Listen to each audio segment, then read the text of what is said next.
Once again, welcome to the Rogers Kakasungura YouTube channel. A big thank you for the support you always grant this platform. Kifo cha aliyekuwa mbunge wa Lugari Cyrus Jirongo bado kinazidi kuacha Wakenya vinywa wazi, pamoja na wanasiasa wengi asking questions what exactly transpired. Ukisikiza taarifa kutoka kwa dereva wa basi, usikize taarifa kutoka kwa polisi, usikize taarifa ya jana kutoka DCI, it is a clear indication that there is more than meet the eye. And someone asked a question that was Cleophas Malala yesterday. The bus from Climax Company was heading to Western Kenya from Nairobi. That means 98% of the occupants in that bus were Luyas. Are you telling us that all those Luyas, close to 60 plus, can keep silent for all these days when their own leader has been involved in a road accident? These are Luyas, you know, who were heading home. If indeed it was true, the bus had passengers. The occupants in that bus, Malala is asking, they were all Luyas. So are you saying that all those Luyas are silent? Nobody has come up to explain how the accident happened. And the person who was killed is their very own leader. He has been a member of parliament for decades. Are you sure the people can keep silent when their leader is dead? Something is not adding up. It's more than meet the eye. A video of Cyrus Jirongo has emerged. And this time round, he was being interviewed at JKL by Jeff Koinange on KTN those days. In that interview, Cyrus Jirongo is giving an explanation bit by bit on how someone is assassinated by the government. And I am not saying Jirongo was assassinated by the government, but his video is an eye-opener on how a government does an assassination. And this video will be of great value to us as we mourn him. Can we listen to Cyrus Jirongo? Typical. An assassination in Kenya, its anatomy is simple. You are either standing on a path for somebody who holds a certain political office, or there is an economic crime that needs to be covered, and you have that information, and you are letting the public know. So what do? First of all, that situation exists. You are gunned down. Secondly, you hear a story of a woman somewhere. Then there'll be, of course, to cause confusion, then there'll be a story of money and a business deal somewhere.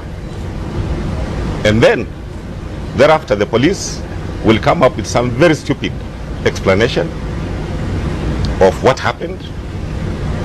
And thereafter you will hear the police have arrested somebody, taken to court, and then pack him there. You'll never hear of the story again. Do you think we'll ever know who killed Jacob Juma?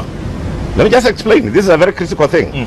Because surely it seems like the issue of assassination is creeping back into Kenya to silence those of different political opinion, or those that are releasing information that might make certain individuals culpable of economic crimes.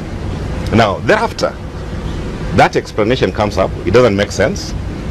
Then, or somebody is killed, you hear certain criminals were gunned down, you are told a gun was recovered, and the casings that we had found at the scene of crime tally with the gun, that should have been used in that murder.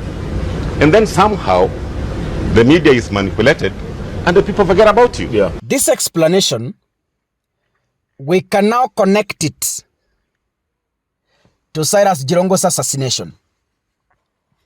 He's explaining exactly what is going on now after his death.